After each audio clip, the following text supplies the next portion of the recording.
Hello guys. Hello sa mga Aries. Pwede ito sa mga Aries. Ngayon ay May 6, 2025. Aries. Kumusta na mga Aries?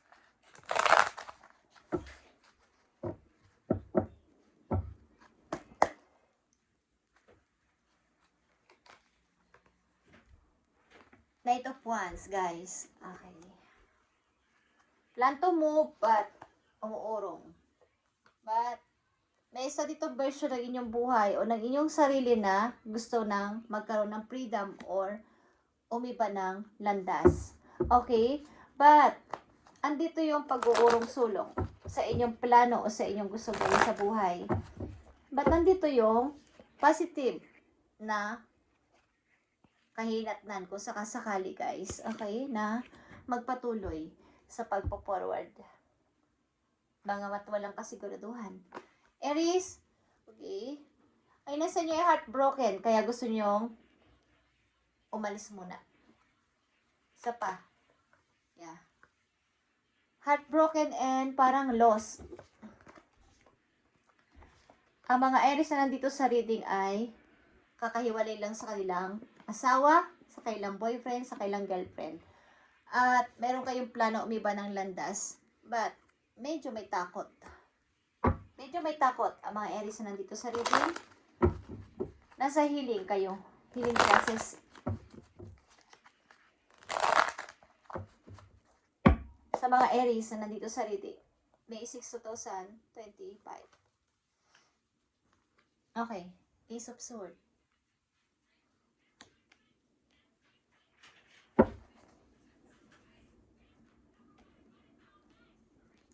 Nandito yung pagtingin o pagkilala sa nangyaring katotohanan. Kumbaga ay, eto na yon.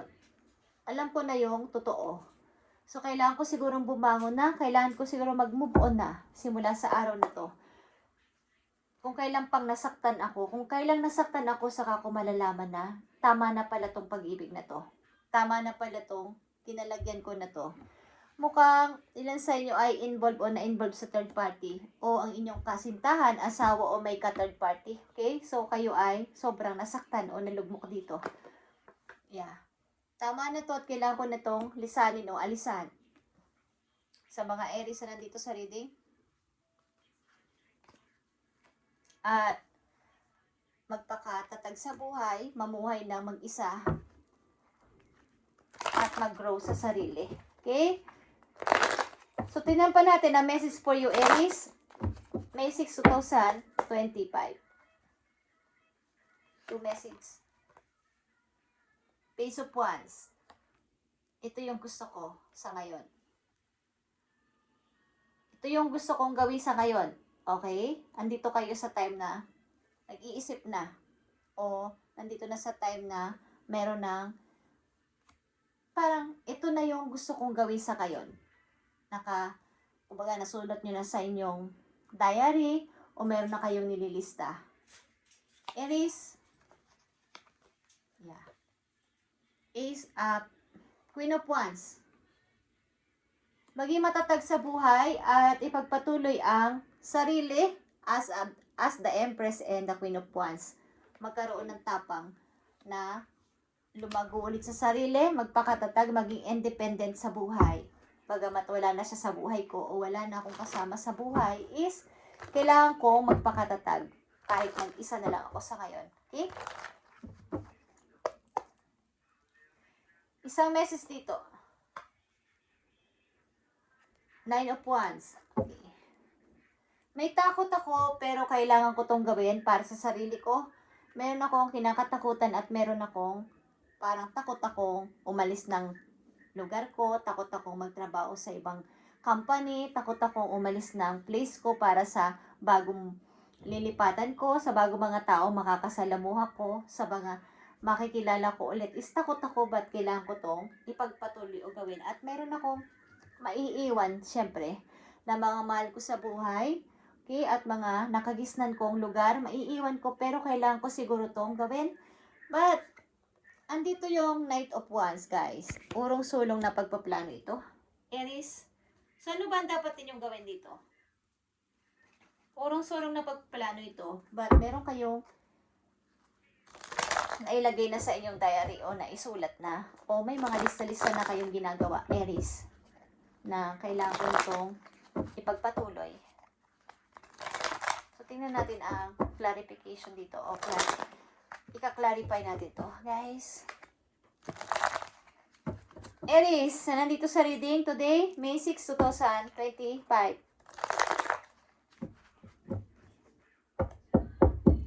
Okay. Nakikita nyo on the Fool. Okay, Aries?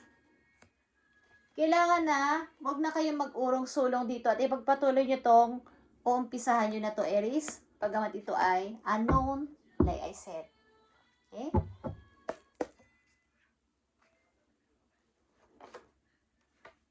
Pamimili sa do, direction, guys. Pag-alis. 6 of Wands and 2 of Wands. Pag-choose na.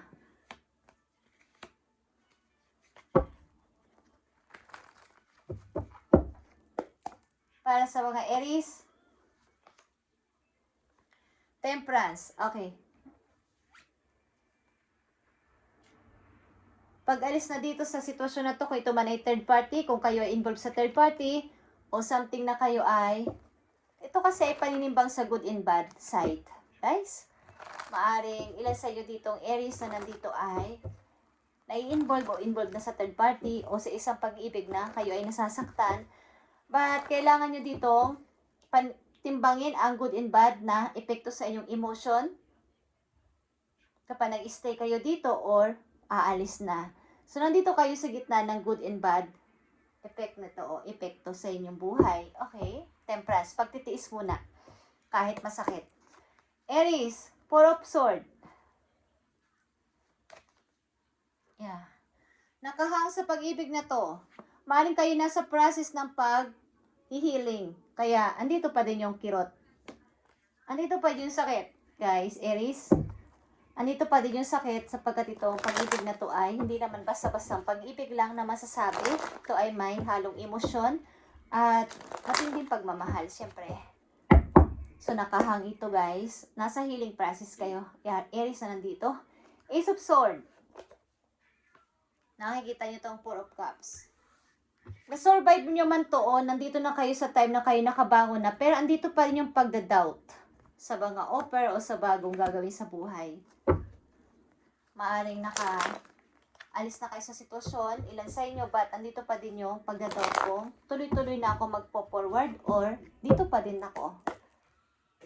And 8 of Cups. 8 of Cups is 5 of Cups. 5 of Pentacles. Okay. Sa pag-alis nyo na to, guys, maaring ang twist na to sa inyo o ang magiging twist nito sa inyo ay kasi yung ilan sa inyong nanditong Aries ay hindi independent or walang kakayanan na punuan o punan ang sariling pangangailangan lalo na sa money is maaring ang twist nito sa inyo ay kakulangan sa pera. Maaring ilan sa inyo dito ay nakadepend sa inyong partner or walang matinong trabaho o hindi independent na persona. So, ang magiging labas nito ay mahirapan kayo sa inyong kaperahan. Maaring kulang hanggat hindi kayo kakayod, kahit isang tukais. Maaring magkukulang kayo dito ups and down sa money pag alis nyo sa sitwasyon na to o pag alis nyo sa piling ng asawa ninyo o piling ng inyong kasintahan o kinakasama. At ang mabuting balita dito sa inyo ay nandito ang The Empress, guys. The Empress is here para sa mga Aries na nagpapatuloy sa buhay. Nakikita nyo ang The Empress is 10 of Pentacles. Maraming tutulong sa inyong paligid, lalo na sa bagong community na inyong lilipatan. At ito ay long term, na dito na kayo magtatagal sa lugar na to o mga tao sa bagong inyong community na lilipatan or pupuntahan is maraming opportunity. Okay, yan ang magandang mangyayari sa inyo.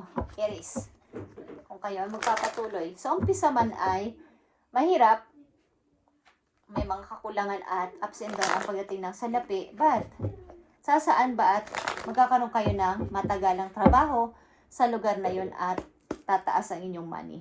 Okay? Nine of Wands is here. Page of Wands. Okay? Ang inyong mga want, ang inyong mga needs, ang inyong mga gusto. Page of Wands. Okay. Magkaroon ng masayang family o magkaroon ng magandang tahanan o masiglang pamumuhay. Yan ang inyong want o inyong mga gusto sa buhay is makamit o magkaroon ng katuparan ng inyong pangarap na magkaroon ng masayang pamilya. Maybe? Okay?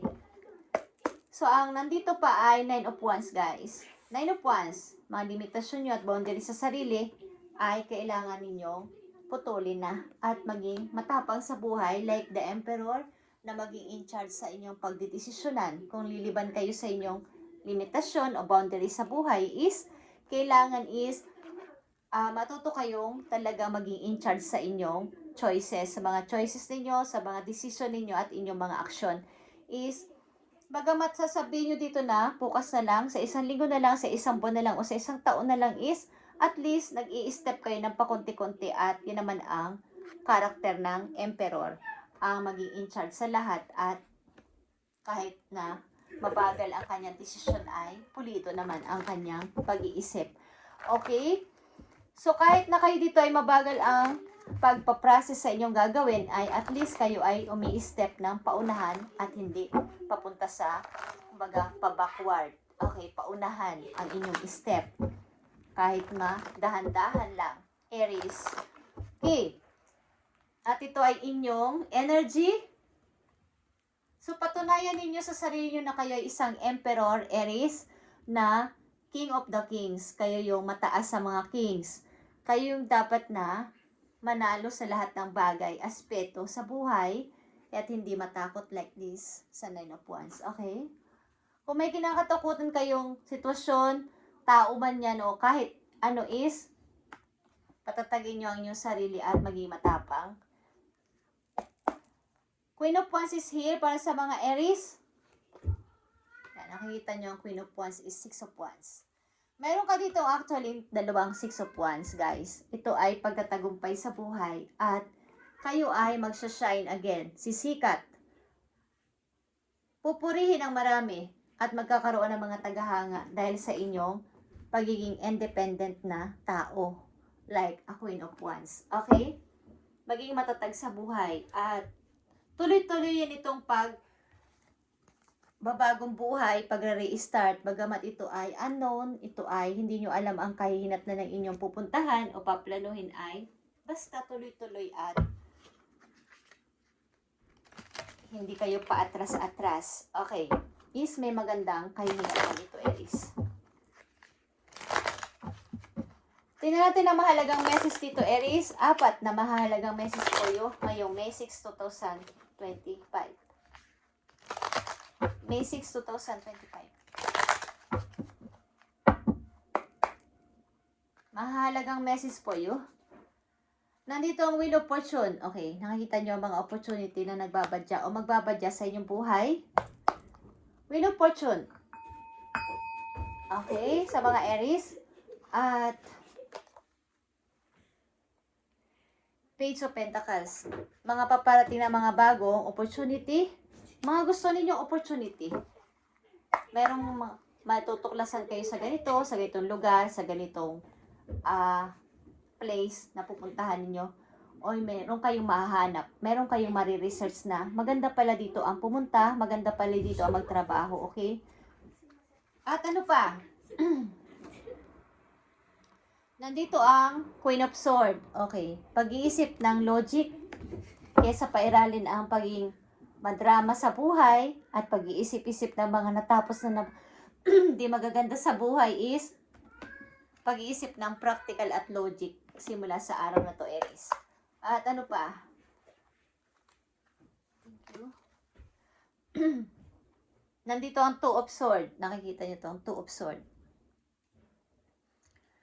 Kayo ay magdadalawang isip sapagkat mayroon kayong titingnan ng mga iba't ibang place, iba't ibang lugar na inyong pupuntahan. Okay? So, kayo ay maguguluhan ng konti lang dito sapagkat maninibago kayo. Ano ba ang country na pupuntahan ko? Saan ba akong country pupunta? O saan ba akong lugar pupunta? Aries. Aries na nandito sa reading is, I need pa ng message for you para magkaroon ka ng kaalaman. Okay, unang idea. Tingnan natin. Ito man ay hindi, kumbaga, hindi siya maaaring kayo ay takot, but kailangan itong gawin para sa inyong sarili. Hindi man kayo sigurado sapagkat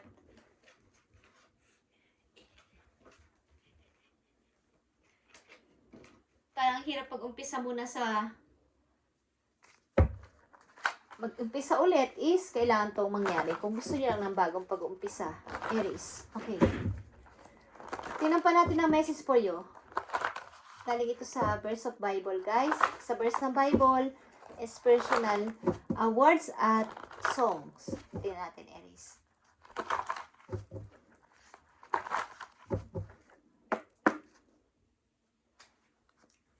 Para sa mga Aries, ibigay mo ang tamang message para sa kanila. Thank you. Okay. Forgive and you will be forgiven. Okay, kung ano man ang nagpahirap at sino man ang mga nagpasakit sa inyo, nagpahirap ng inyong puso is matuto tayo magpatawad at tayo din ay papatawadin. Okay? Kung hindi pa sa ngayon at darating naman yung time is kailangan natin magpatawad talaga para sa ikakabuti at ikakaayos ng ating present na ginagawa. At ito pa ang message sa inyo, Aries. Do it now, okay? Do it now. Kung gusto nyo lang to is gawin nyo na ng mas madaling panahon at hindi na yung paurong sulong. Ano pa ang message for you, Aries? Power of your love. Okay, power of your love is your message. Ito ay kanta, guys. Songs na worship song ito. Power of love. Kung alam niyo yung kantang Power of Love, is ito ang song na para sa inyo. At ano pang message sa inyo, guys? Tingnan natin. Ang magandang message sa inyo ng mga mahal sa buhay na nandun na sa heaven. Tingnan natin. Message sa mga Aries. May 6, 2025.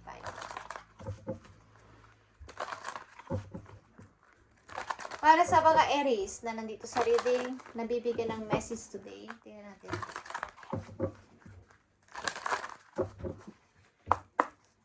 Thank you. Okay, Aries. Nandito ang the Father's love. Okay? Kung kayo ay may father pa o wala na o nandun na sa ibang mundo is ang father's bonding ninyo ay hindi nawawala kahit kailan, kahit nandun na sila. Maaring kayo ay sinusubaybayan ng inyong father, ng inyong tatay, ng inyong papa, kung ito man ay nandun na sa kabilang mundo is ang inyong bonding ay hindi na mabubura kailanman. At kahit sila ay nandun na sa heaven is andun pa din o nandito pa din yung love nila sa inyo. Hindi yan mawawala at lagi kayo nilang binabantayan. Ano man ang inyong sitwasyon sa ngayon, Aries, ito man ay nasa mabuti kayong kalagayan o kayo ay may problema, masaya, lagi silang andyan ng inyong father para kumbaga iparamdam ang kanilang pagmamahal sa inyo. A father's love is one of the strongest bonds any of us will ever experience. Okay? Kumbaga, hindi na yan mabubura kailanman. At yung, kumbaga, yung kanilang pagmamahal sa inyo nung sila ay buhay pa is tuloy-tuloy yan. Kahit na sila ay nandun na sa heaven. Hindi na yan mawawala pa, guys. At kahit ako nandun ang aking father sa heaven, nauna na siya sa akin o sa amin is, lagi at lagi nyo pa rin silang aalalahanin kahit andun na sila sa heaven. Kahit wala sila sa ating tabi, literal is, andun pa din yung dapat ay pag-alala. Kahit kayo ay nasa ang bansa, nasaan man kayo, hindi kayo makadalaw sa kailang puntod, is pwede naman tayong magbigay ng munting alaala. Hindi lang tuwing araw ng mga sinasabi nilang araw ng patay. Okay? So yan ay everyday. Kahit everyday ay pwede. Okay? Pwede tayo magtirik ng candle kahit na hindi yung araw na yon, yung araw ng kanilang pagkawala dito. Everyday pwede. Maglalaan kayo ng time at oras para mapag-alala sa kanilang ginawa sa atin o pag-aalaga sa atin nung sila ay buhay pa. Okay? So, andyan sila palagi. Minsan ay ginagamit ang mga butterfly, okay? Ang hangin, ang malamig o mainit na hangin para tayo ay padamahin muli, ipadama ulit sa atin yung kanilang love, okay? Yung mga favorite ninyong songs, favorite na mga laruan na ibinigay sa inyo kung minsan hindi nyo naiintindihan o napapansin nyo is parang bigla nyo nang naalala yung ganito is, yun ay messages, okay? Message galing sa inyong father. So, yan ang inyong message today, Aries, at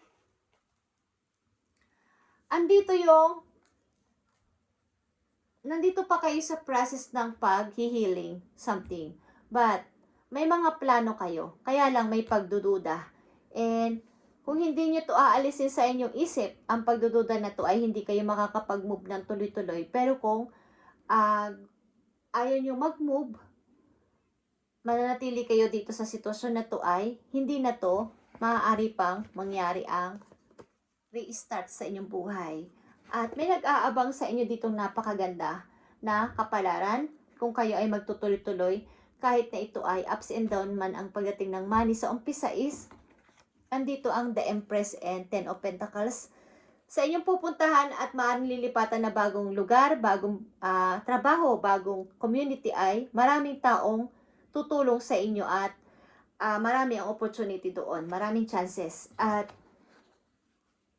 magkaroon ka ulit ng kumpiyansa sa iyong sarili sapagkat ikaw ay may talent. Sa mga Aries na nandito, okay? Ito ay Leo energy and Aries energy, but ito ay patungo sa iyong pagtatagumpay. At sisikat ka ulit, maglalighten ka at magkakaroon ulit ng kumpiyansa. Babalik ulit yung pagtitiwala mo sa iyong sariling kakayanan na kaya mo palang tumayo sa harapan ng mga tao. Kaya mo palang sumikat uli. Okay, ilan sa inyo ay performer o something na hinahangaan ng marami kayong followers. Kung saan man kayong larangan nandoon is dadami ang inyong followers. Okay, Aries, thank you and God bless sa inyo lahat guys. At ito ang message sa inyo ngayong May 6, 2025 at i-update natin ulit ito sa mga susunod na araw kapag meron ulit akong time. Okay, at kailangan din natin mag-meditate at mag-pray bago tayo magbasa nitong inyong mga messages. Okay, alinmang mga sign ang binabasa ko. Thank you Aries and God bless sa inyo lahat.